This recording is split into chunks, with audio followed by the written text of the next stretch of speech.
Hello and welcome to this week's plunge into the world of action and stunts on film and television. How are you?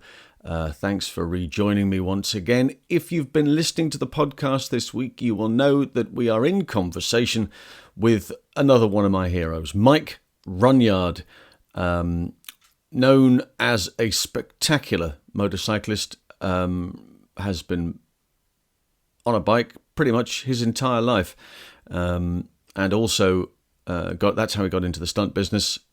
And for the rest of the time, he's been a remarkable stunt performer, coordinator, and also a double for Michael Douglas. For about 30 odd years, he's been doubling Michael in all of his films.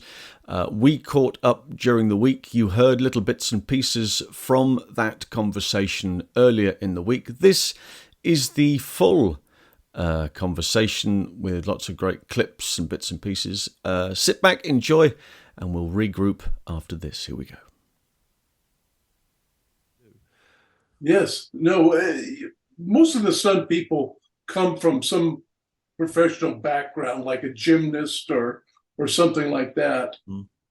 My main background was I was a motorcycle racer. I rode motocross. Okay. I raced professionally for 12 years in the United States and Canada for different factories. I rode for Montesa for 4 years, Suzuki for 2 years, Can-Am for 2 years. Yeah, it was good. I was a professional motocross racer for 12 years. So mainly that's how I grew up.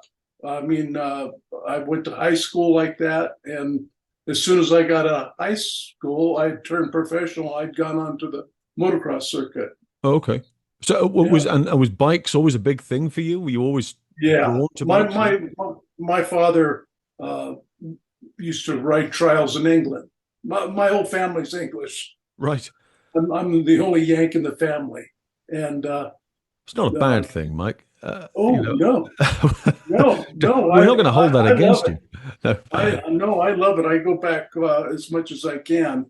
I had a good time when I went to that Bond thing in Nice. Yes. We went back to England from there, and I spent 2 months just driving around and visiting family.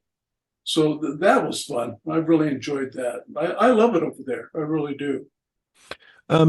Because motocross, as you say, you just mentioned there, motocross in the States is called trials biking over here. Is it like a sort of cross country, but it's tracks though, isn't it? It's it's tracks. Yeah, it's track race. Yeah, my dad rode trials, and then I rode motocross. Okay.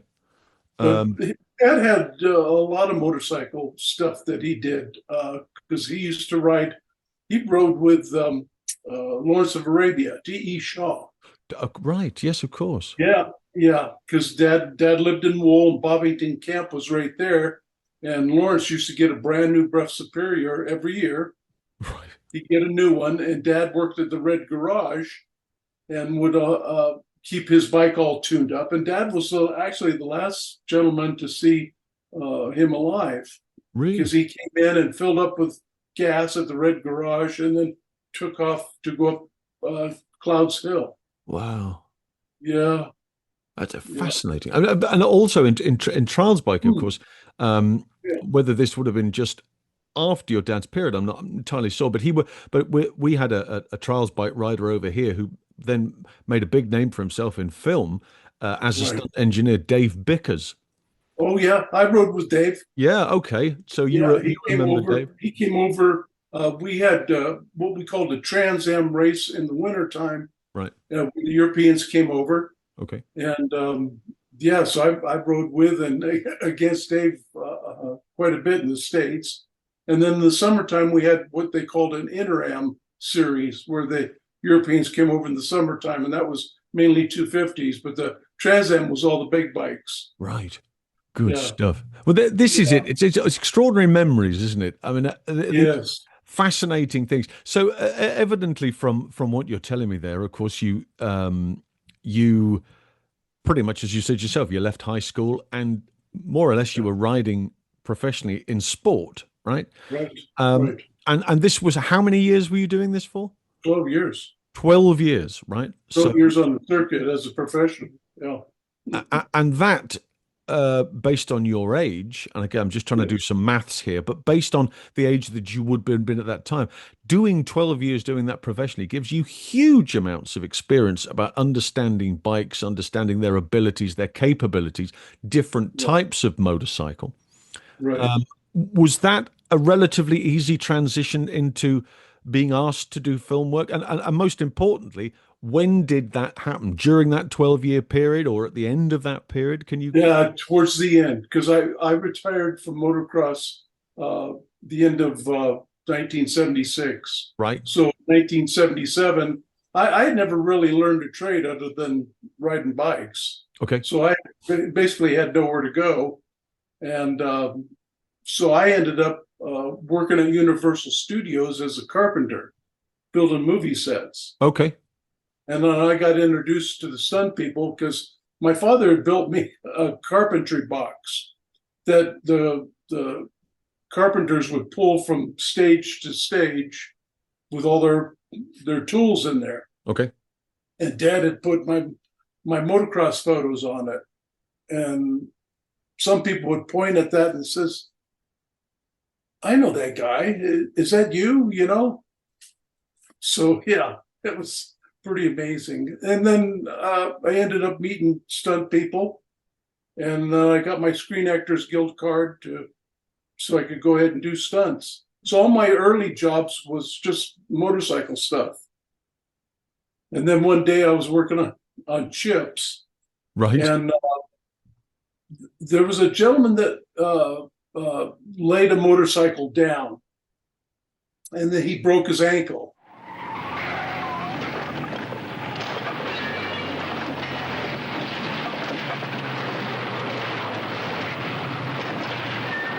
Didn't get his leg out fast enough. Yeah, and Yeah. I was there, and the stunt coordinator asked if I'd like to work. Then all I had to do was get up from the motorcycle that had already been laid down and jump over this fence. Oh, okay. You were taking that to the next. So the bike had been laid down, and then Yeah, you were playing the character leaving the yeah, set. Right. yeah, yeah. He'd known me because I had done some motorcycle work for other people on movies, but then later on in that you had to jump in a car and then take off and to continue the chase, and Yep. it just grew and grew and grew.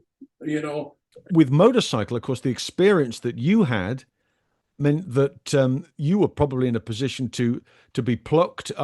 There's a couple of credits in those relatively early days. hmm, Metaforce is a great example of a huge motorcycle thing, which Hal Needham was in charge of. right. Which had motorcycle gags left, right, and center. Of course, you'd have been ideal for that. So I'm assuming he was plucking top names from left, right, and center to make numbers up. Was he? Yes, yeah. There was another stuntman who did bikes, which was his name was Gary Davis. So Gary Davis, yeah. it was Doug DeMocus was a wheelie guy. All he did was wheelies, but he Okay. was really good at it. So it was Doug and Gary and myself. We were the three lead motorcycles on Megaforce, and I ended up jumping over one of the tanks. Right. I have photos of that. There was some remarkable because the motorcycles looked like they'd been designed specifically for the movie. But what were they? What were the chassis bases of those? Were they? They were 125 Suzukis. Okay. And I tried to get Bobby. Bobby Bass was the stunt coordinator. Uh-huh. And he asked me, what kind of bike should we get? So you guys can do all this stuff. And I knew we were going to be out in the sand and stuff like that, out in the desert. So I told him we should get some of those 400 Suzukis. And he ended up getting 125s. Oh, that's a And big we had a difference. 75-pound, it was like a rocket launcher on the front of it. Right.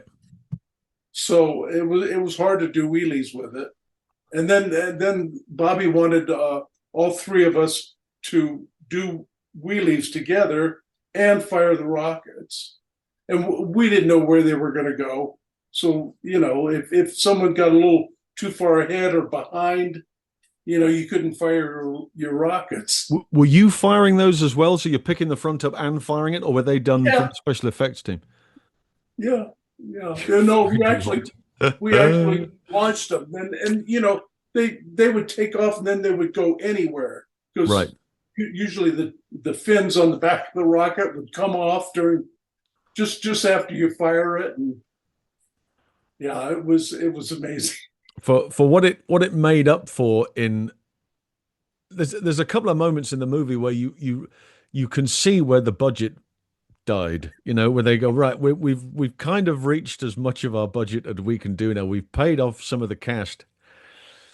And we don't have enough money to pay the rest of the special effects team, so we're going to have to really do our best. It was a bit Heath Robinson towards the end. There was some moments in that picture where you go, "Oh my God, what is this?" Considering that all the stuff on the ground was hugely exciting because there was cars and there was bikes and there was all sorts jumping and explosions left, right, and center.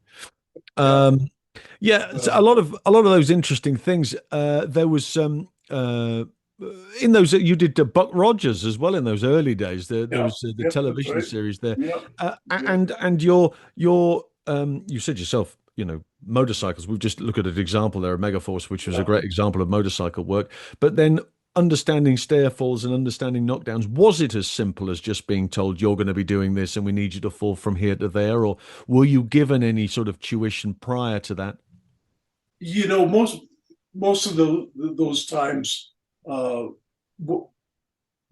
we had there was probably about 10 of us that were really good friends, Yep. and we would get together almost every weekend, and we would do fights, and we'd practice doing high falls Yep. and stuff like that. Yeah, some of the guys came from Knott's Berry Farm. Uh, Mick Rogers and Keith Tejas, uh, they were stuntmen at uh, Knott's Berry Farm, Right. which was like a Disney place. Yeah. And it's interesting because through the years, Mick ended up doubling Mel Gibson That's right. in a lot of movies, and then I ended up doubling Michael Douglas, and Keith doubled Dustin Hoffman, Yeah. and then Doc Duhame ended up doubling. Oh, Gene Hackman.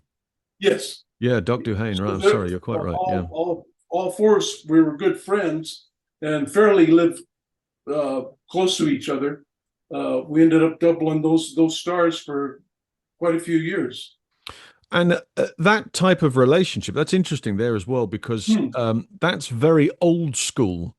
And Yeah, we refer to that exactly. now. What used to happen for those people listening and watching is that there were actors, and in their contracts was a double. The double was contracted with them. And back in those early days, I'm thinking about John Wayne and Robeson, Chuck Robeson, Yes, Chuck Wilson. and people of this nature. And consequently, that then continued further down the line. And it stopped for a long period of time until only very fairly recently, where it carried on a bit more now. And now you've got those players like John Cena, who has his own stunt double, and they work with each other on everything they do. It doesn't matter what it Right. is. That's it. Um, Yeah. did you find that group there that there was it just the movie? What was the first thing that you did with Michael, with Star Chamber? Would I be right in saying that? No, well, yeah, I did work on it, but I didn't double them there at all. But we had met. The first time I worked for Michael was on Black Rain. Oh, really? Was it that? That was Okay, my first real movie where I doubled him and okay, did some action stuff. right. Yeah, and then we became good friends. And he was doing other movies, and he would call me, and of course I'd go. Well, and was it as simple as that? Was it very much a case of oh, right, well, I'd like Mike to come and double me on this picture, and then that would Yes, happen sir. reoccurring movies? Yes, sir. Yep. Exactly. Exactly. Um, And, e- and like I did a movie with Michael. Uh, God, David Fincher was the director. The game. Yeah, the game. So Mm, uh, right after the game, Fincher was going to do Fight Club, right. and he wanted to know if I would like to be the coordinator on the show because I ended up uh, uh, not only doubling Michael, but I was the coordinator on the game. Right. And so I asked Michael, I said, "Hey, are you doing anything in the next 2 months?" And he says, "No." He says, "Well, if you don't mind, I'm gonna go work for David." And I ended up doing the Fight Club. Right. And then there were other movies where uh, Jeff Amata was a stunt coordinator on a movie, and he called me in to double Michael because Okay. he was in the same stunt group that I was in. So he ended up, I mean, Michael didn't even need to call me for that. He would just tell the stunt coordinator, and the stunt coordinator would call me. And The game is another wonderful example of action that you were doing there, and of course, one thing that's but this wasn't the case with the game. I enjoyed it enormously, but that fall that you do is pretty special. I mean, is this a combination of free fall and wire, or a large proportion of wire? Can you talk us through that oh, on the game, into the X marks the spot? Yeah. yes, exactly. You know what? I actually had somebody else double Michael for the fall at the actual location Okay. in the room uh, because I was coordinating and I was so busy.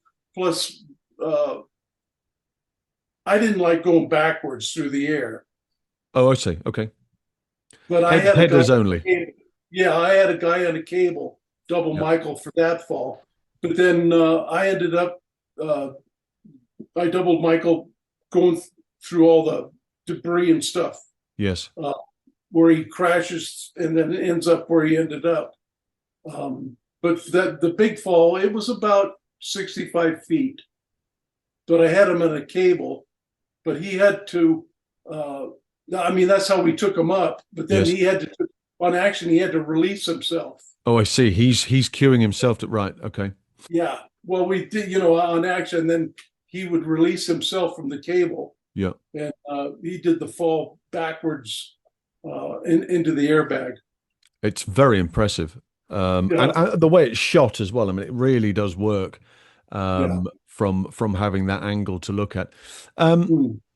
for those those pictures that you've, I mean, the that motorcycle sequence in Black Rain is always considered as one of the very best, primarily because of the way it's shot, the way it's directed. You know, the whole bunch of bits Yes. and pieces, the look of the film, the fact that Mm. practically in every single shot it's pouring down with rain. You know, I mean, it Yes. really goes against character, and a kind of Michael goes against character as well. I think to a point with this. This was before, of course. Was it before? It might have been just as I think it was. It was before he'd done a Basic Instinct. So those type of characters.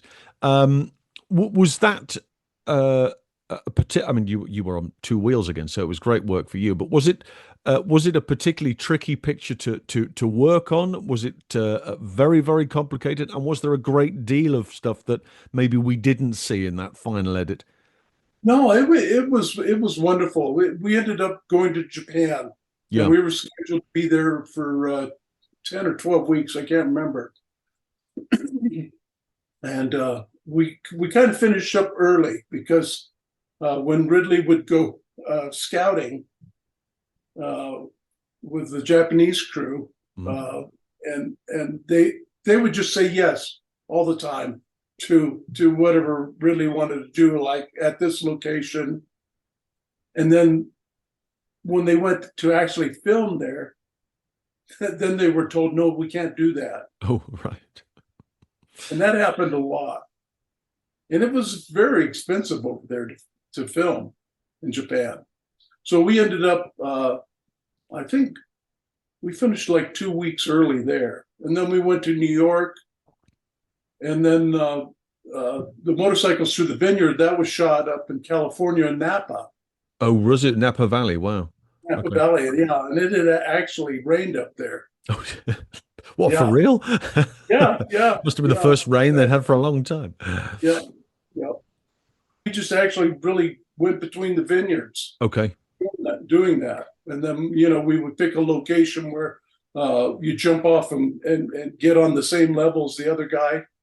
And that was John Haley doubled the Asian guy that that's Michael right. was chasing, and I doubled Michael. And yeah, it was good.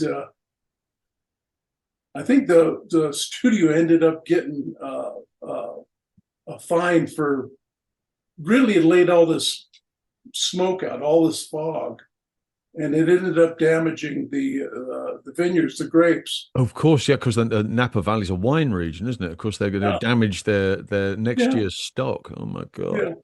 yeah, Um, Now, of course, we touched briefly on knockdowns, and Michael is knocked down in that picture by is it it's a Lamborghini? I think it is. It's a very low level sports car. Now, firstly, yeah.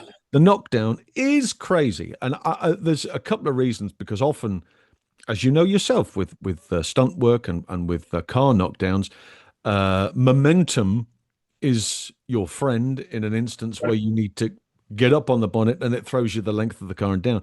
But because of the initial from standing to the point of contact where it hits, I'm assuming you were doubling Michael for this. Right.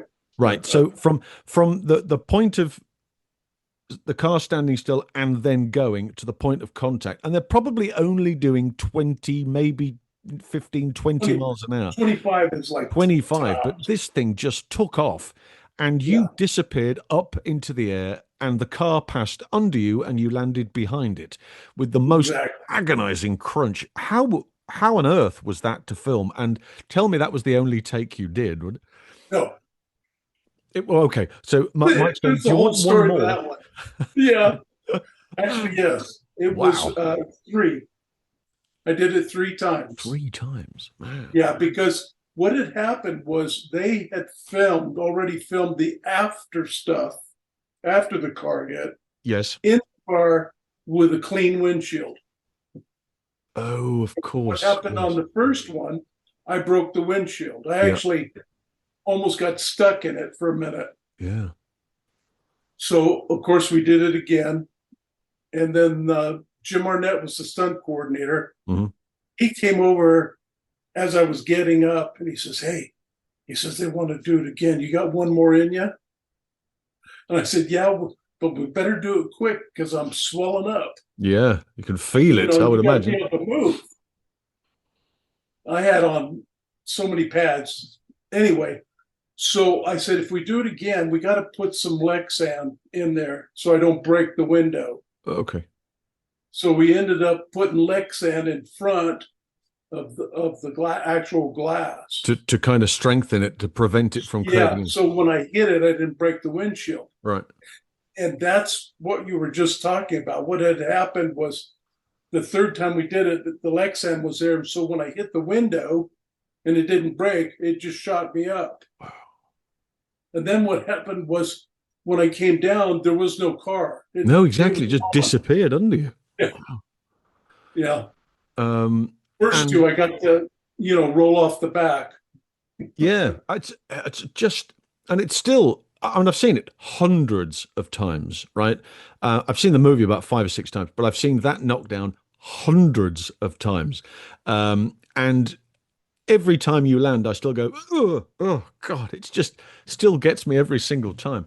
And the transition, and this is the beauty about the way in which we talk about the stunt double, not just being the person who doubles the actor, but for those few frames, you are that character. You know, you have to be Michael's character in that for that few moments. And it's the mannerisms and the movement that you do, and then they do the transition where they cut to Michael then running out of shot or whatever it is, and it's not, it's really tricky to tell the pair of you apart. We know it's a stunt double, obviously, but that you've done exactly what you've set out to do. You've become that character for those few frames, which I think is massively important and unbelievably complicated. But what an extraordinary moment! And as a great friend of mine, and you would have got to have known him on Bond. Roy Alon would say whenever somebody would say, he would say, "Do you want another one?" You know, Right, whatever it was, he could have broken his shoulder in three places. You go, "Do you want one more, Governor?" right. I'm not going to make any money in this business if you don't want it again. Was always that was the phrase he always used to come out with. But to do it three times, I think is terribly brave, and I sincerely hope that after that you had a very long holiday. Well, it was funny because we would play golf on the weekends, and I think we did Affect that your on, swing a on bit, did it? Friday night. Yeah. So Michael came up to me when we got wrapped. He says, "Well, I guess you're not playing golf tomorrow." You're dead right. I'm not playing golf tomorrow. And Can't I move said, my "Yeah, arm above this I'll point be here. there." No, So he came by and he picked me up, and I had a neck brace on when I got in the car, and he well, was teasing me. I ended up taking it off. I was fine. My neck was a little sore, but yeah. we played golf. Well, you're a trooper. I'll give you that. That was, but I just, it's one of the great moments. I absolutely love that. I've tried to do a couple of knockdown compilations over the years, and that's always in it in some shape or form. It's just, it deserves its place in that. Absolutely. We mentioned, of course, Royal on there. We may as well talk about. We'll go He out of drove. sequence here, but Roy worked, of course, on Never Say Never Again. He Uh, drove the Camaro. he drove the I Camaro, jumped over. turned the Camaro over, and you Yes, he did. jumped over the Camaro that Yeah, he was yeah. driving. Um, Yep.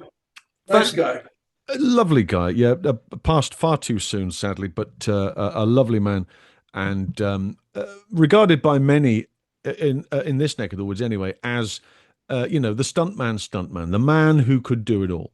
It didn't matter Right, what it was, he could do right. it. And And he even if did he the didn't know how to do it before the end of the next yeah. couple of hours or so, if you needed it doing, he'd get it Oh, done. yeah. True enough. Yeah. Very Um, nice. what was your experience like with Never Say Never? Because you'd be working there, of course, in the south of France. And were you approached directly by Vic or from Glenn Randall? How did it? Because I know they were both You know working on the what? picture. Gary Davis was asked to do that Okay, movie, and Gary was busy on another movie. And he was the gentleman that actually called me first right. and asked me if I'd like to go do this. Okay, And then Glenn called me after that, and I ended up, yeah, Glenn was one of the stunt coordinators. Vic Armstrong was there, yep. and yeah, I went over there. Well, I took like six, well, three rear wheels and three front wheels that were specially made, stronger, with bigger and thicker spokes in the wheels. Okay. And yeah, it 'Cause was good. they were Kawasaki's, weren't they? No, it was a Yamaha. Oh, it was a Yamaha, was it? Okay. It was a Yamaha TT 500. And the bike as a bike, let's break it down firstly. The bike as a bike to handle as a bike, good bike, ideal for that type of It was punishment. good for its time. It was Okay. really good for its time. The four strokes were easier to ride. They had more torque. Uh, it was perfect. I mean, it wasn't a big motocross bike, but it was like an enduro. Yes. Uh, it was good. It had just enough suspension. The problem was when I went to England first Uh-huh. to help them design the motorcycle. Yep. So we tried to make it as light as we could, but it still ended up being heavy. Well, you've got all this special effects fairing on Yeah, it and all sorts of bits yeah, and pieces. That was never yeah. on the original bike, I guess. Right, right. The jump over the car was where I broke one of the wheels. I broke the front wheel. And you see it in the landing, but you miss it Yeah, in the edit. Kind of just cuts over, but you see bits yeah. You flying could off it. just see it coming apart. Yeah, Yeah, yeah. If you play it frame by frame, you can really see it. right. Yeah, Uh, a- especially at the end. and that was because what speed were you doing, and what speed was Roy's Chimera doing in order Yeah, for you to get well, from? I was going 30, 35, Okay, and I ended up going just under 50. And then there's a Yeah, ramp attached to the back of it, which you go up. exactly, Okay. exactly. And what had happened was I had never jumped a moving ramp. I had jumped ramps before, but not a moving one. Yeah. So we did a practice off to the side so I could get a feel for what it was going to be like. Hmm. But when we actually did it at speed, it had changed. And what had happened was the front end got really light because as soon as the rear wheel got onto the ramp, it just accelerated even Okay. more. So going through the air, I was trying to get the front end back down.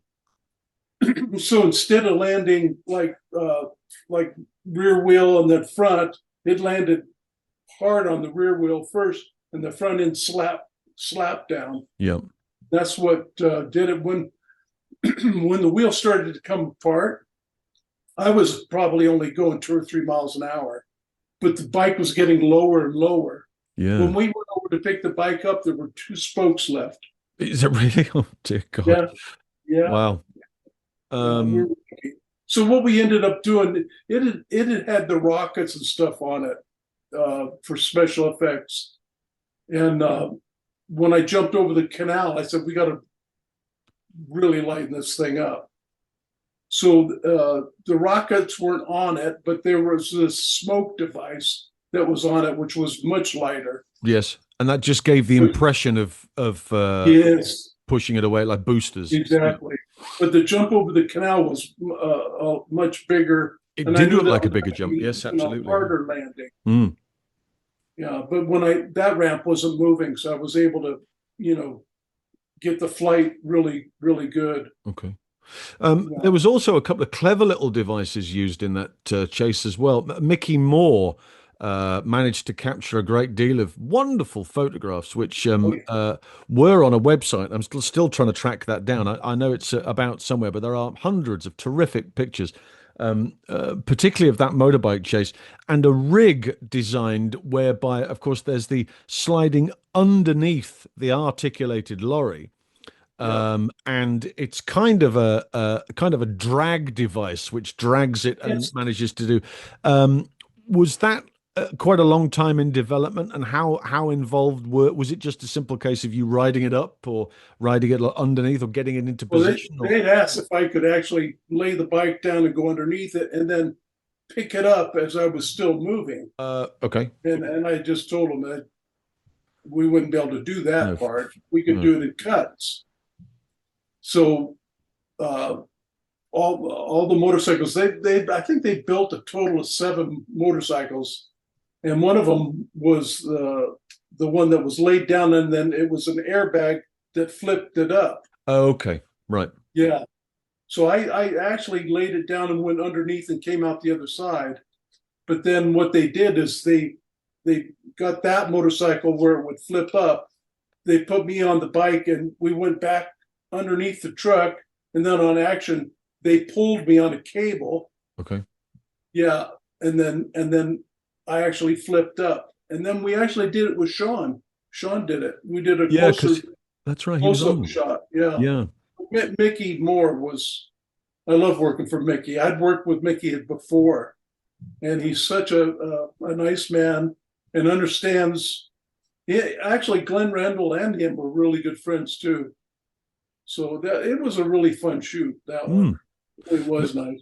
Mickey Enjoyed Moore always that. always regarded by many as one of the very best second unit directors that the people had around. Yes, You know, really absolutely. anticipating. I know that this is the storyboard we're looking at, but if we do this instead of that, you'll get a better shot. He's always editing in his head, Yeah. Oh yeah. for those shots. Um, Yeah.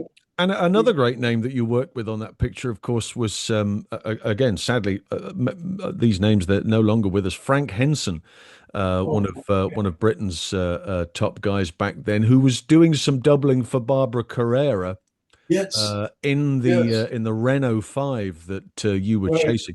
I know Wendy Leach did some driving of that as well. But Frank, there's a lovely photograph of you in the tuxedo and Frank in the dress with the Right. wig on that doubling Barbara. And I mean, he was in a similar situation because he used to drive motor cars for a living. and got into the business that way. Right. And so you come from similar backgrounds. You were a motorcycle rider. He was a car racer. So they got all that sort of stuff. Do you remember Frank very well? There's some. You must have had some good times Yes, I together. do. I have a lovely photo of us together, and he's dressed as Barbara, and I'm That's in it. I my think it's the same tuxedo. picture. Yeah. Oh, okay. Yeah. Yeah. Yeah. Yeah. Frank was a sweetheart. You'd already had a dabble with Bond briefly the year before, of course, in Octopussy, and that it's the Okay. pre-title sequence, isn't it? The jet flying over, and you're in the jeep being Yeah. thrown about. Yeah. Yeah. And then I ended up doubling the guy on the horse where he's carrying Maud Adams Oh, on the that's right. horse. Yes, that's Yeah. Gobinda, Yeah. the That's right. character. Yeah. Yeah, Yeah. Yeah. Kadir Bedi, the actor. Yeah. And Um, the poor double for Maud, Beth Newford, right. lady. She was really good, but oh, it, she was did really good. Her ribs had to be super sore. She laid across the neck of the horse just in front of me, and we had a couple of good places where we could really get up to speed, and we got into a good gallop with her on it, and wow. I mean, my job was a lot easier, but Yeah, hers seemed like it was a nut because you get tougher that for her. you get that initial tracking shot Hmm. of you riding the horse and Beth over the neck, and then you've got Louis Jourdain's the character, Kamal Khan. He's the guy riding the other horse. So you kind of you it's moving quite quickly, but then it's only you realize the speed that they're moving when you see Norman Howell doubling Bond. Right. Was Beth and you were you both brought in by Billy Burton? Is that how that worked from Yes, a that's right. yeah, you Yeah. would show because Yeah. Billy Burton, of course, was a great horseman himself. Oh, So great one. very Yes. familiar with that. And what was the outline? What was the when he presented you with the idea of doing the job? How did he say, oh, we got this Bond movie and we want you to do this and that? Was it as simple as that, or did he want you because there was vehicles and horsework? Yeah. We were up. God, I don't remember where we were. I think we were in Colorado somewhere. Hmm. Can't even remember now. But yeah, there was probably about 10 of us that were on it, and then we were there for the turnover of the Jeep and stuff. And then yeah, I ended up doing the horse stuff. It was fun. Yeah. Billy was in Stunts Unlimited. I was in Stunts Unlimited. Of course, Billy had been in Stunts Unlimited long before I had. Right. And yeah, that was a Of good course, group. with Stunts Unlimited, you have to be nominated in, don't you? Yes. Yeah. So that's always a bit of a feather in your cap, Yeah. being brought in by your peers. You needed three sponsors was what they called it. I Buddy Joe Hooker was one of my sponsors, David Ellis, and of course Bobby Bass. Well, it's not a Uh, bad trio. oh no, no, I was lucky. Yeah, And of course, you finished your. We'll go back to the Bond trilogy because your final installment was on A View to a Kill, yeah, and A yeah, View to a yeah. Kill, part of the San Francisco unit. Um, there Yeah. are the brief story firstly because there are many photographs of Martin Grace on top of the Golden Gate Bridge, in Right. character, right, in costume, Well, he walking did all the stuff on at the studio in right. London. Yeah, Because there was but there's studio stuff that they built on the back lot there of Pinewood, but there are right, shots of him, and I've got photographs of him on the Golden Gate Bridge, in the location itself there at San Francisco, walking up towards the camera position. Now, right, he was instructed by presumably the port authority or whoever is responsible for the bridge. You cannot throw a punch on here. You can tussle, but there cannot be any physical punches thrown. So when you see the aerial shot of the two guys on top, you see them moving from one Right. side to the other. There's no actual punches going on. So just confirm the details for me, because I know that Martin was there, but Right. you were doubling Max Zorin, Christopher Walken, and he was doubling Roger. Is that how that worked Yes. for the external Right. shots, for the location Right. shots? Okay. Right. Exactly. So when I suggested this to somebody, it was almost as though I'd invented fire, which was ridiculous. Because look, I'm saying no. Mike Runyard is the guy who's up there going, "What? How do you know this?" Well, it just kind of makes sense, because he was. The other thing that got me into this in the first place was that on was it the anniversary DVD? I think it was the anniversary DVD, and there's a thing called behind, or inside of You to a Kill, and it's narrated by the actor Patrick McNee, and they talk about the making of the film, and they have little moments of outtakes or bits and pieces, and they have you with a clapperboard on the San Francisco street hanging off the fire engine, right? Right. Right. And they have you with a clapperboard, and you're going glump like this, yeah, and then you get into position, and then the camera, of course, is on the back of the fire engine, and you are seen. I think you lift your legs up, you go over the top of the two guys with the big hats on, right? So all of that sort of stuff. But the close up, they put in a caption that says Dick Zyker. Oh. And I looked at this and I went, but that's not Dick Zyker. I'm really confused by where they're getting this from. Anyway, it bothered me. And I'd been saying for ages, it's not, I don't, Dick Zyker's credited and everything, and he's just not in the movie. If he is in the movie, maybe Jim has said to him, would you just come down and drive this for me? Or would you be on the corner of the street when the truck comes round? Or for safety, maybe, I don't know. But I don't believe he's on the picture, and yet he's in he's in the credits of this thing, and he's credited, and your photograph is credited as Dick Zyker. So just to make that absolutely clear, and I'll put that picture up on the video so we're all aware of what I'm talking about in case anybody thinks I'm losing my mind here. But it's Mike Runyard, it's not Dick Zyker. Right. So you were brought in to double Roger on the fire truck sequence. Right. Am I right in saying there's also some of the stuff outside City Hall coming down the ladder? Was that you as well? Yep. Yep. Yep. Yep. Yep. There was a Martin refers to another stunt woman there who either he was carrying for some of it, or then you were carrying for some of it. Karen Price. Okay, Karen Price, right, got it. Yep. She doubled the Tanya. Exactly. Okay, she doubled Tanya Roberts. Got it. So you do these external shots, and of course the slip down. That is that you, or is that Martin? No, that's Martin. That's Martin. Okay. Yeah, that's Martin. I'm having to piece all these bits and pieces together so we know who's who and what's what. Right.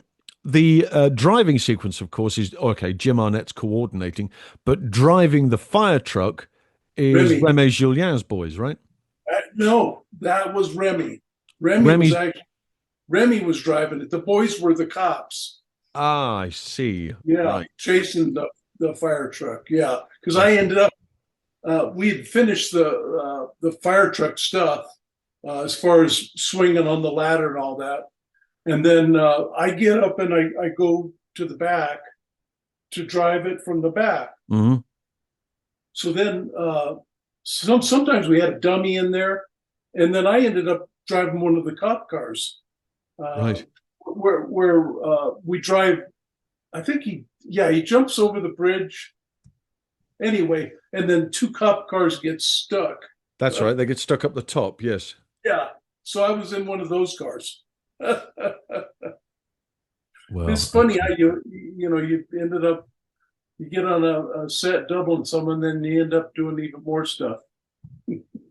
well, that's it. I mean, that was it sort of resonated with so many people, that movie. It's never regarded as one of Roger's best, as a Bond film, but Right. it's always regarded as being one of huge entertainment, from start to finish. And I think a lot of it has to do with those moments, those extraordinary moments that happened during the picture, like, for instance, the fire truck chase and all of that wonderful little, there's just little moments in it. And or so many stump people in there doing their thing. I had a conversation many years ago with Gene Coulter, who was actually, you remember the camper van? There's a Yes. moment where you're on Yep. top of the fire ladder and you get back on top and it crashes through the top of a camper van that's parked on the Right. side of the road. And it's Yeah. Jim Arnett and Gene Coulter in it, and they pop up as you drive past. And she says she was in there for hours. It was freezing, absolutely freezing in there. And then this roof had to Yeah. be detonated as you guys went by. So it's these little moments, and again, she provided me with photographs. I think there's a bunch of you all standing on the side of the road there. With a photograph taken, I can see some of Reme's boys. I don't see Reme, but you're certainly in it. Jim Yeah. Arnett's in it, and Yeah. everybody else is all there in character. So Yeah. I'll send you some of those over if you haven't already seen them. Oh, Um, wonderful. but yeah, terrific times, and it's just you know Bond movies they're so special. They Uh, really they are. they are so important, and do they still mean as much to stunt performers now as maybe some of these And I new would think movies so. do? No, I would think so because you do TV and you do film and I mean some of the stuff that they do on TV nowadays is amazing because uh, there's really no budget for when you're doing TV. sure. It's it's done so fast. But every Bond movie I've worked on, I mean, they give you all the time in the world to rehearse, whatever it takes. Yeah. Your relationship, of course, with Michael, has just 38 years of just going on of real success, and it's not just on whether it be on film, whether television, but also in big budget stuff. Very recently, of course, the Ant-Man series, and Right. Michael himself on social media um, started publishing some of these photographs of you and he together on the set. I think it was the first Ant-Man and the two of you Yep. together in costume. Right.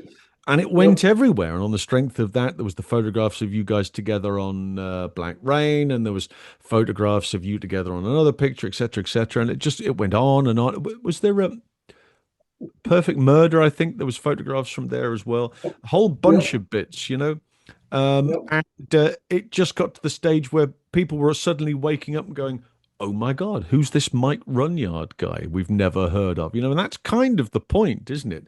The fact that nobody knows who you are in the old Yeah. school of stunt work was exactly the purpose, because you weren't supposed to be. Yeah.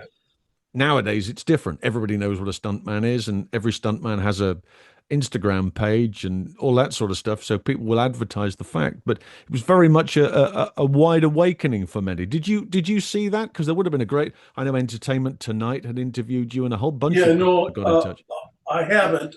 I mean, I saw the photos uh, that Michael gave people to do the story. Yeah. Uh, yeah, well, it's he's really a nice man. I Um, mean, he's one of the actors that he gets you involved with his character, so it's easy when you're doubling to do stuff. yeah. You know, he really lets you in on his character and what he wants to get done. You also doubled, if I'm right, Robin Williams Yes, on Jack. on Jack, and then did you do Toys as well? I thought it was there's a Yeah, couple of years before. He yeah, must have been an yeah. extraordinary character to work with. Yes. Well, when we did Hook, it was unbelievable because we were on that for a long time, and I actually that was the first time that Keith Day has ever doubled Dustin, and then Oh, I see. became his double. Really? Yeah, I co-coordinated Hook, and God, we had a lot of stunt people on that show. But all of a sudden, every day, almost every day, when we were doing stuff with Robin, Mm-hmm. and it was always when we finished one sequence and they were setting up with lighting and camera positions to do the next shot, he would go off. And I mean, it was like a free show. It was like you were at his concert, his comedic, and he would just go on, and he would have us in stitches. And Stephen, we would be like ready to shoot, and he would let Robin continue until Robin finished. Right. But it was like it was like a release of, yeah, Robin had a lot of energy. Unbelievable guy. But it was like letting him go and get it out and over. And It's interesting knowing now, of course, the condition that he was suffering from, and some of that terrible pain he was going through, that he was able to do that, that he was able to switch it on and switch it off, and just let it all out of his system through this remarkable ability to just create off the top of his head. He thought faster than everybody else did. That was the oh thing. my God, yes. Just extraordinary stuff. So it must have been a wonderful joy to be a part of that. And one further thing I would like to mention for those people who don't know, obviously, brand new Jurassic Park movie out at the moment, and you were one of the doubles and a assistant coordinator. I don't think you were credited though fully on the picture, but you worked on Jurassic Park originally, didn't you? Yeah. I don't. I think it was the second one. Was it the second one? Okay. I can't even remember. Yeah. That's Stephen's wonderful to work with. What the future holds for you, my friend? Are you asked now and again to come back and do little bits and pieces? Are you still working? Are you doing driving jobs, walk-on bits? What's the score? How is life treating you currently? I know you're doing a lot of traveling about and promoting bits. Pretty much almost retired now. Okay. I mean, I did Michael's TV thing that he did. Kaminsky? Yes, the Yeah, Kaminsky. that was good. Yeah, that was fun to work with. No, really, the last picture where I worked a lot was it was a zombie thing. Oh, Army of Darkness? Army of the Dead. Army of the Dead. Okay. Army of the Dead or Darkness. Yeah, something like that. I can't remember. Mike, it's been an absolute joy. Thank you very much indeed for spending some of your time with me today. I know it's a little early at your neck of the woods, but earlier. But it's been a great thrill, and I sincerely hope we get to do it again sometime. Oh, God, I'd love to anytime. Thank you, friend. It's been a good life. I've been lucky. So there you go. That's a fun time was had there. Mike's a really, really nice guy, and I want to express my thanks to him for agreeing to do that. We've been trying to do that for some time. We were due to do it a couple of years ago for the anniversary of Never Say Never Again, and for reasons out of our control, it didn't happen, unfortunately. So we've tried to make amends there, and I hope you have enjoyed that. If you like it, if you've arrived here by accident, or you've turned up on the off chance, then subscribe. Why not go and hit the notification bell and hit the subscribe button, and you'll get all the latest bits and pieces. There is a Linktree link down in the notes, and you can find all of the social media. You can find the podcast there if you don't subscribe already, and all the other bits and pieces that we do along the way. And we'll do it all again in 7 days' time. Until then, it's bye for now.